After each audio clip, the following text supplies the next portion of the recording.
Sudeep sir ಕೂಡ ನಿಮ್ಮ ಹೆಸರು ಹೇಳಿ ಖುಷಿ ಆಗುತ್ತೆ ನಾನು ಏನು ಎಫರ್ಟ್ಸ್ ಹಾಕಿದ್ದೀನೋ ಅದೆಲ್ಲೂ ಅಂಡರ್ ವ್ಯಾಲ್ಯೂ ಆಗಲಿಲ್ಲ. ಈಶಾನಿ ಅವ್ರದ್ದು ಮೈಕಲ್ ಅವ್ರದ್ದು ಫ್ರೆಂಡ್ಶಿಪ್ಪು ಅವ್ರ ಬಗ್ಗೆ ಏನು ಹೇಳ್ತೀರಾ? ಈಶಾನಿ ಹೊರಗೋದ್ಮೇಲೆ ಮೈಕಲ್ ಗೇಮ್ ತುಂಬ ಬೆಟರ್ ಆಯಿತು.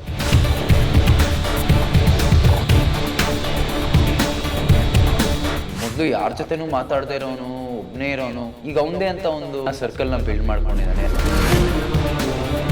ಸಂಗೀತ, ವಿನಯ್ ಮತ್ತು ಗಾಜ್ ಬಿಟ್ಟ ಮೇಲೆ ಏನು ಮಾಡಿದ್ರು ಅದನ್ನು ಮತ್ತೆ ಗಾಜನ್ನ ಯು ಕಾಂಟ್ ಅಸೆಂಬಲ್ ಇಟ್ಟಲ್ಲ. ಸೊ ಆ ಥರ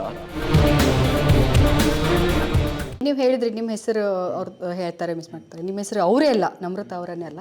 ಈವನ್ ಮೊನ್ನೆ ಸುದೀಪ್ ಸರ್ ಕೂಡ ನಿಮ್ಮ ಹೆಸರು ಹೇಳಿದ್ರು. ಇದ್ರ ಬಗ್ಗೆ ಏನು ಹೇಳ್ತೀರಾ? ನೀವು ಈಚೆ ಬಂದರೂ ಕೂಡ ನಿಮ್ಮ ಚರ್ಚೆಯಲ್ಲಿ ಇನ್ನೂ ನಡೀತಾನೆ ಇದೆ ಮನೆಯಲ್ಲಿ. ಸೊ ಏನು ನಿಮ್ಮ ಅಭಿಪ್ರಾಯ ಏನು?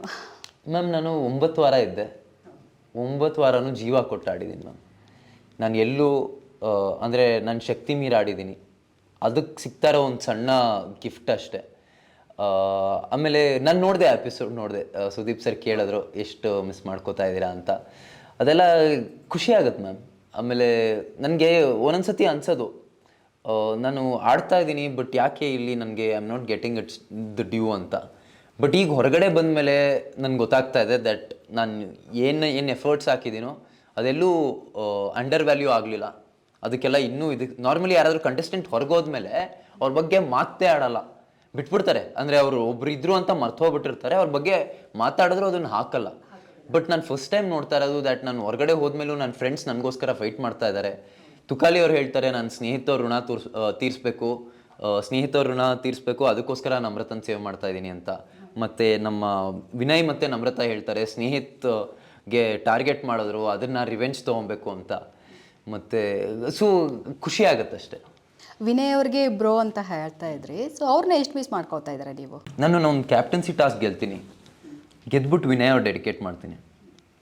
ಅವತ್ತೂ ಹೇಳಿದ್ದು ನಾನು ಅದೇ, ನಾನು ನೋಡಿದ ವಿನಯ್ ಇಲ್ಲಿ ಯಾರಿಗೂ ಕಾಣಿಸ್ತಾ ಇಲ್ಲ, ನಾನು ಕಂಡಿರೋ ವಿನಯ್ ಇಲ್ಲಿ ಯಾರಿಗೂ ಕಾಣಿಸ್ತಾ ಇಲ್ಲ ಅಂತ. ಸೊ ಈ ಜನಕ್ಕೆ ಒಂದಷ್ಟು ಅಂದರೆ ವಿನಯ್ ಅಂದರೆ ಇದು ಅಂತ ಅಂದ್ಕೊಂಡಿದ್ದಾರೆ. ಬಟ್ ನಾನು ವಿನಯ್ ಜೊತೆ ತುಂಬ ಟೈಮ್ ಸ್ಪೆಂಡ್ ಮಾಡಿದ್ದೀನಿ. ನಾನು ನಮ್ರತಾ ಅವ್ರ ಹತ್ರ ಎಷ್ಟು ಟೈಮ್ ಸ್ಪೆಂಡ್ ಮಾಡಿದ್ದೀನೋ ಅವ್ರ ಹತ್ರ ಅಷ್ಟೇ ಟೈಮ್ ಸ್ಪೆಂಡ್ ಮಾಡಿದ್ದೀನಿ. ನಂಗೆ ನಾರ್ಮಲಿ ಜನ ಅಷ್ಟು ಹತ್ತಿರ ಆಗಲ್ಲ ಮ್ಯಾಮ್. ಹೊರಗಡೆನೂ ನಾನು ಕೇಳಿದ್ರೆ ನಿಂಗೆ ಎಷ್ಟು ಫ್ರೆಂಡ್ಸ್ ಇದ್ದಾರೆ ಅಂದರೆ ನಾನು ಒಂದು 4-5 ಜನ ಇದ್ದಾರೆ ಅನ್ಬೋದು. ಸೊ ಬಿಗ್ ಬಾಸ್ ಮನೇಲಿ ನಂಗೆ ಅಷ್ಟು ಒಳ್ಳೆ ಫ್ರೆಂಡ್ಸ್ ಸಿಕ್ಕಿದ್ದಾರೆ. ನಾನು ಅವ್ರನ್ನ ಬಿಗ್ ಬ್ರೋ ಅಂತ ಕರಿತೀನಿ. ಅಷ್ಟು ಟ್ರಸ್ಟ್ ಇದೆ, ಅಷ್ಟು ಲಾಯಲ್ಟಿ ಇದೆ. ಅವ್ರಿಗೂ ನನ್ನ ಮೇಲೆ ಅಷ್ಟು ಟ್ರಸ್ಟ್ ಇದೆ, ಅಷ್ಟು ಲಾಯಲ್ಟಿ ಇದೆ ಅಂದರೆ ದ ವಾಸ್ ಸಮಥಿಂಗ್. ಆಯಿತಾ? ಆ ಫ್ರೆಂಡ್ಶಿಪ್ನ ಹೊರಗಡೆ ಏನೇ ಕರಿಬೋದು, ಇನ್ನೇನೋ ಕರಿಬೋದು, ಬಟ್ ನನಗದು ಮ್ಯಾಟ್ರ್ ಆಗಲ್ಲ. ಬಟ್ ಭರತಿಗೂ ನಾನು ಫಸ್ಟು ಬಾಯ್ ಹೇಳಿದ್ದು ಅವ್ರಿಗೆ, ನಾನು ವಿನಯ್ ಬ್ರೋ ಗೆದ್ದು ಬನ್ನಿ ಅಂತ ಹೇಳಿ ಬಂದೆ. ನೀವು ಐ ಡೋಂಟ್ ಇದರಲ್ಲಿ ಎಪಿಸೋಡಲ್ಲಿ ನೋಡಿರ್ತೀರ. ಆ್ಯಂಡ್ ತುಂಬ ಮಿಸ್ ಮಾಡ್ಕೋತೀನಿ ವಿನಯ್ನ.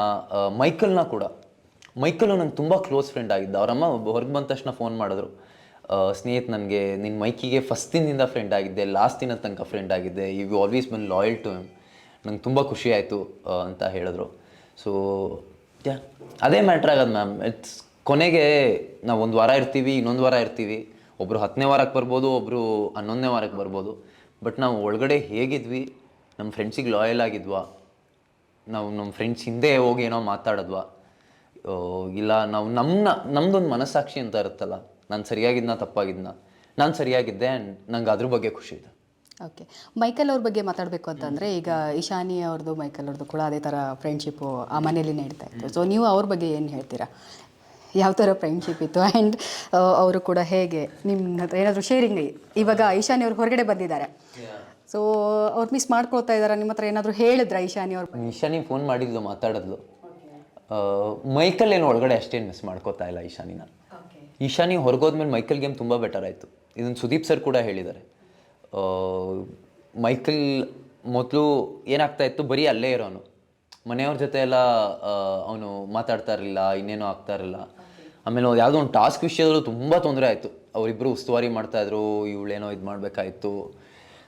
ಸೊ ಅದೆಲ್ಲ ಬಿಟ್ಟು ಈಗ ಅವನು ಆರಾಮಾಗಿದ್ದಾನೆ, ಗೇಮ್ ಚೆನ್ನಾಗಿ ಆಡ್ತಾ ಇದ್ದಾನೆ. That is a good thing. So ಅದೇ ಹೇಳುತ್ತೆ ಅವರ ಇದ್ರ ಬಗ್ಗೆ. ಆ್ಯಂಡ್ ಈಶಾನಿನೂ ಹೊರಗಡೆ ಖುಷಿಯಾಗಿದ್ದಾಳೆ, ಸಾಂಗ್ಸ್ ಮಾಡ್ತಾ ಇದ್ದಾಳೆ, ಅವಳು ಫ್ರೀ ಬರ್ಡ್ ಆಗಿದ್ದಾಳೆ. ಸೊ ಆಮೇಲೆ ನನಗೆ ಬೇರೆಯವರ ರಿಲೇಷನ್ಶಿಪ್ಸ್ ಬಗ್ಗೆ ಮಾತಾಡೋದು ಇಷ್ಟ ಆಗಲ್ಲ ಮ್ಯಾಮ್. ಅದೊಂಥರ ಮೂಗು ತೋರಿಸ್ದಂಗೆ ಅನಿಸುತ್ತೆ. ಈಗ ಹೇಗೆ ನಮ್ಮ ಇದ್ರ ಬಗ್ಗೆ ಬೇರೆಯವ್ರು ಮಾತಾಡೋದು ನನಗೆ ಮನೆಯಲ್ಲಿ ಬಿಗ್ ಬಾಸ್ ಮನೇಲಿರೋರು ಅಷ್ಟು ಇಷ್ಟ ಆಗ್ತಾ ಇರಲಿಲ್ಲ, ಯಾರಾದರೂ ಮಾತಾಡಿದ್ರೆ ನಾನು ಹೇಗೆ ಸ್ನ್ಯಾಪ್ ಆಗ್ತಾ ಇದ್ನೋ ಹಾಗೆ ಬೇರೆಯವ್ರ ಬಗ್ಗೆ ನಾನು ಮಾತಾಡಬಾರ್ದಲ್ವಾ. ನಾನು ಒಬ್ರನ್ನ ಹೇಗೆ ಟ್ರೀಟ್ ಮಾಡ್ತೀನೋ, ನನ್ನನ್ನು ಹೇಗೆ ಟ್ರೀಟ್ ಮಾಡಬೇಕು ಅಂತ ಎಕ್ಸ್ಪೆಕ್ಟ್ ಮಾಡ್ತೀನೋ ಅವ್ರನ್ನ ಹಾಗೆ ಟ್ರೀಟ್ ಮಾಡಬೇಕು. ಸರ್, ಇವಾಗ ಬಿಗ್ ಬಾಸ್ ಮನೆಯಲ್ಲಿ ಟಾಪ್ 5 ಯಾರಿರ್ತಾರೆ ನಿಮ್ಮ ಪ್ರಕಾರ? ಚೆನ್ನಾಗಿ ಯಾರು ಆಡ್ತಾ ಇದ್ದಾರೆ? ಚೆನ್ನಾಗಿ ಆಡೋದು ಬಿಡೋದು ಬೇರೆ ವಿಷಯ ಮ್ಯಾಮ್. ಬಟ್ ನನ್ನ ಪ್ರಕಾರ ಹೇಳ್ತೀನಿ, ವಿನಯ್, ಸಂಗೀತ, ಪ್ರತಾಪ್ ಟಾಪ್ 3 ಅಂದರೆ ಆಲ್ಮೋಸ್ಟ್ ಫಿಕ್ಸ್ ಇದು. ಆಮೇಲೆ ವರ್ತೂರ್, ತುಕಾಲಿ, ಇವರಿಬ್ಬರಲ್ಲಿ ಮತ್ತು ಕಾರ್ತಿಕ್ಕಲ್ಲಿ ಸ್ವಲ್ಪ ಕಾಂಪಿಟೇಷನ್ ಇದೆ. ಅಂದರೆ ಅವ್ರು ನೆಕ್ಸ್ಟ್ ವಾರಗಳು ಹೇಗೆ ಆಡ್ತಾರೆ ಅದ್ರ ಮೇಲೆ ಡಿಪೆಂಡ್ ಆಗುತ್ತೆ. ಇವಾಗ ಪ್ರತಾಪ್ ಅವ್ರ ಬಗ್ಗೆ ಮಾತಾಡಬೇಕು ಅಂದರೆ, ಹೊರಗಡೆ ಇದ್ದಾಗ ಜನಗಳಿಗೆ ಅವ್ರು ಏನು ಅಂತ ಎಲ್ಲರಿಗೂ ಗೊತ್ತಿದೆ, ಅವ್ರು ಏನು ಮಾಡಿದ್ರು, ಏನು ಮಾಡ್ತಾ ಇದ್ರು ಅಂತ. ಆ್ಯಂಡ್ ಇವಾಗ ಮನೇಲಿ ಬಂದಾಗ ನೀವು ಅವ್ರ ಜೊತೆಗೆ ಟೈಮ್ ಸ್ಪೆಂಡ್ ಮಾಡಿದ್ದೀರಾ, ನಿಮಗೆ ಯಾವ ಥರ ಅವರು ಮೈಂಡ್ಗೆ ಮಾಡ್ತಾರೆ, ಅವ್ರ ಮೈಂಡ್ ಯಾವ ಥರ ಓಡುತ್ತೆ ಅಂತ ನಿಮ್ಗೆ ಅನಿಸುತ್ತೆ ಪ್ರತಾಪ್ ಅವ್ರ ಬಗ್ಗೆ? ಮ್ಯಾಮ್, ಹೊರಗಡೆ ನನಗೆ ಪ್ರತಾಪ್ ಅವ್ರ ಬಗ್ಗೆ ಒಂದಷ್ಟು ವಿಷಯಗಳು ಗೊತ್ತಿತ್ತು. ಅಂದರೆ ನಿಮಗೆಲ್ಲ ಏನು ಗೊತ್ತಿತ್ತೋ ನನಗೂ ಅಷ್ಟೇ ಗೊತ್ತಿತ್ತು. ಆ್ಯಂಡ್ ಅವರು ಒಳಗಡೆ ಬಂದಾಗ ನನಗೆ ನೆಗೆಟಿವ್ ಇದಿತ್ತು. ನಾನು ಯಾವುದೋ ಒಂದು ಪಾಯಿಂಟಲ್ಲಿ ಅವ್ರಿಗೆ ಡೋಂಗಿ ಅಂತ ಹೇಳ್ತೀನಿ, ಅದೆಲ್ಲ ಹೊರಗಡೆ ವಿಷಯಗಳನ್ನೇ ತಲೆಯಲ್ಲಿ ಇಟ್ಕೊಂಡು ಹೇಳಿರೋದು. ಆ್ಯಂಡ್ ಆಮೇಲೆ ನನಗೆಲ್ಲೋ ಅನಿಸ್ತು ದ್ಯಾಟ್ ಈ ಮನೇಲಿ ಒಂದು 16 ಜನ ಒಂದು ಗುಂಪು, ಪ್ರತಾಪ್ ಒಂದು ಗುಂಪು, ಅವನೊಬ್ಬನೇ ಸಪ್ರೇಟ್ ಆಗಿದ್ದಾನೆ ಅಂತ. ಅವಾಗ ನಾನು ಕ್ಯಾಪ್ಟನ್ ಆಗಿರ್ತೀನಿ. ಅವರ ಹೇಳಿದೆ ದ್ಯಾಟ್ ಅವನ್ನ ಬಾತ್ರೂಮಲ್ಲಿ ಅಳ್ತಾ ಇದ್ದ ಕರ್ಕೊಂಡೋಗಿ ಹೇಳ್ತೀನಿ ದ್ಯಾಟ್ ಇನ್ನು ಮುಂದೆ ಪ್ರತಾಪು ನಮ್ಮಲ್ಲಿ ಒಬ್ಬ ಅಂತ ನಾವು ಟ್ರೀಟ್ ಮಾಡೋಣ, ಅವ್ನು ಸಪ್ರೇಟಾಗಿ ಟ್ರೀಟ್ ಮಾಡೋದು ಬೇಡ ಅಂತ. ಆಮೇಲೆ ಮತ್ತೆ ನನಗೂ ಪ್ರತಾಪ್ಗೂ ತುಂಬ ಇದಾಗುತ್ತೆ, ಪ್ರಾಬ್ಲಮ್ ಆಗುತ್ತೆ. ಅಂದರೆ ಅದು ಸರಿ ಆಗದೇ ಇರೋ ಪ್ರಾಬ್ಲಮ್ಗಳು. ಅಂದರೆ ಇದು ಏನು ಮಾಡಿದ್ರು ಒಂದೊಂದು ಗಾಜು ಬಿರುಕ್ಬಿಟ್ಟ ಮೇಲೆ ಏನು ಮಾಡಿದ್ರು ಅದನ್ನು ಮತ್ತೆ ಗಾಜನ್ನ ಯು ಕಾಂಟ್ ಅಸೆಂಬಲ್ ಇಟ್ಟಲ್ಲ. ಸೊ ಆ ಥರ. ಬಟ್ ಪ್ರತಾಪ್ ಆ ಗೇಮನ್ನು ಚೆನ್ನಾಗಿ ಆಡ್ತಾ ಇದ್ದಾನೆ ಮ್ಯಾಮ್. ಅಂದರೆ ಆಮೇಲೆ ಒಂದು ಗ್ರಾಫ್ ರೈಸ್ ಆಯಿತು. ಅಂದರೆ ಮೊದಲು ಯಾರ ಜೊತೆನೂ ಮಾತಾಡದೇ ಇರೋನು, ಒಬ್ಬನೇ ಇರೋನು, ಈಗ ಅವಂದೇ ಅಂತ ಒಂದು ಫ್ರೆಂಡ್ಸ್ ಇದನ್ನು ಸರ್ಕಲ್ನ ಬಿಲ್ಡ್ ಮಾಡ್ಕೊಂಡಿದ್ದಾನೆ. ಅದು ವರ್ತೂರ್ ಅವ್ರು ಇರ್ಬೋದು, ನೀತು ಅವ್ರು ಇರ್ಬೋದು, ನೀತು ಹೊರಗೆ ಬಂದಿದ್ದಾರೆ, ಆ್ಯಂಡ್ ಸಂಗೀತ ಅವ್ರು ಇರ್ಬೋದು. ಸೊ ಅವನದೇ ಒಂದು ಫ್ರೆಂಡ್ ಸರ್ಕಲ್ ಕ್ರಿಯೇಟ್ ಮಾಡ್ಕೊಂಡಿದ್ದಾನೆ. ಅವ್ನ ಗೇಮನ್ನು ಆಡ್ತಾ ಇದ್ದಾನೆ. ಸೊ ಚೆನ್ನಾಗಿ ಆಡ್ತಾನೆ. ಅವ್ರ ಥರ ಮೈಂಡು ಆ ಮನೇಲಿ ಯಾರಿಗಾದರೂ ಓಡ್ತಾ ಇತ್ತಾ ಪ್ರತಾಪ್ ಅವ್ರು? ಸಂಗೀತ ಓಕೆ, ಸೇಮ್ ವೇನಲ್ಲಿ ಹೋಗ್ತಾ ಇದ್ರು ಅವರಿಬ್ಬರು, ಸೇಮ್ ವೇಲಿ ಹೋಗ್ತಾ ಇದ್ದಾರೆ. ಅದಕ್ಕೆ ಅವರಿಬ್ಬರು ಅಷ್ಟು ಕ್ಲೋಸ್ ಆಗಿದ್ದಾರೆ. ಓಕೆ, ನಿಮ್ಮ ಪ್ರಕಾರ ಇವಾಗ ಇವರಿಬ್ಬರಲ್ಲಿ ಯಾರಾದರೂ ವಿನ್ ಆಗಬಹುದು ಅಂತ ನಿಮ್ಗೆ ಏನಾದ್ರು ಅನ್ಸುತ್ತಾ, ಸೇಮ್ ವೇನಲ್ಲಿ ಹೋಗ್ತಾ ಇರೋದ್ರಿಂದ? ಮ್ಯಾಮ್, 3 ಜನದಲ್ಲಿ ತುಂಬ ಕಾಂಪಿಟೇಷನ್ ಇದೆ. ಸಂಗೀತ, ವಿನಯ್ ಮತ್ತು ಪ್ರತಾಪ್ ಮಧ್ಯ. ಇವ್ರ 3ರಲ್ಲಿ ಯಾರು ಬೇಕಾದರೂ ಗೆಲ್ಬೋದು ಮ್ಯಾಮ್. ಓಕೆ, ಮತ್ತು ಒಂದು ಟಾಸ್ಕಲ್ಲಿ ನೀವು ಫೈಟ್ ಆಡ್ತೀರಾ, ಲೈಕ್ ಕಾರ್ತಿಕ್ ಅವ್ರನ್ನ ಇತ್ತು, ಆ ಒಂದು ಸಿಚುವೇಶನ್ ಬಗ್ಗೆ ಏನು ಹೇಳ್ತೀರಾ? ಮ್ಯಾಮ್, ಆ ವಾರ ತುಂಬ ಹಳ್ಳಿ ಟಾಸ್ಕ್ ತೀರಾ, ಅದು ಈ ರಾಕ್ಷಸರು ಗಂಧರ್ವರು ಹೇಗೆ ಹೈ ಟೆನ್ಷನ್ನು, ಹೈ ಡ್ರಾಮಾ ಟಾಸ್ಕ್ಗಳು, ಅದೇ ಥರ ಹಳ್ಳಿ ಟಾಸ್ಕ್ ತುಂಬ ಹೈ ಡ್ರಾಮಾ ಟಾಸ್ಕ್ ಇತ್ತು. ಆ್ಯಂಡ್ ಅದರಲ್ಲಿ ಸುಮಾರು ಏನೇನೋ ಆಗಿತ್ತು. ಅಲ್ಲೂ ಪರ್ಸ್ನಲ್ ಆಗಿತ್ತು, ಕಿತ್ತಾಟ, ಹೊಡೆದಾಟ. ನಾವು ಟಾಸ್ಕಿಂದ ಹೊರಗಡೆ ಏನೇ ಹೊಡೆದಾಟ, ಕಿತ್ತಾಟ ಆಡ್ಬೋದು. ಬಟ್ ಆ ಒಂದು ಅಖಾಡದಲ್ಲಿ ನಮ್ಗೊಂದು ಟೈಮ್ ಸಿಕ್ತು, ಹೊಡೆದಾಡ್ಕೊಳ್ಳಿ, ಕಿತ್ತಾಡ್ಕೊಳ್ಳಿ ಅಂತ. ನಾನು ವಿನಯ್ ಅದೇ ಹೇಳಿದ್ದು. ನೋಡಿ, ಇಷ್ಟು ದಿನ ಮುಂಚೆ ಒಂದು ಡಿಸ್ಕಷನ್ ಆಗುತ್ತೆ ನಮ್ಮದು, ಅಂದರೆ ಏನೇನೋ ಆಗೋಗಿತ್ತು. ಬಟ್ ಈಗ ಫೈನಲಿ ಬಿಗ್ ಬಾಸ್ ಅವರೇ ಕೊಟ್ಟಿದ್ದಾರೆ ಒಂದು ಆಪರ್ಚುನಿಟಿ, ನೀವು ಕುಸ್ತಿ ಆಡಿ ಗೆಲ್ಲಿ ಅಂತ. ಸೊ ಅದು ಆ ಕುಸ್ತಿಗೆ ನಂಗೆ ಆಪರ್ಚುನಿಟಿ ಕೊಟ್ಟರು. ಆ್ಯಂಡ್ ಮ್ಯಾಮ್, ಯಾವುದೇ ಟಾಸ್ಕ್ ಇರುತ್ತಲ್ಲ, ಯಾವುದೇ ಫೈಟ್ ಇದ್ದರೂ ಯಾರು ಕಾಮಾಗಿ ಆಡ್ತಾನೋ ಅವನೇ ಗೆಲ್ಲೋದು ಮ್ಯಾಮ್.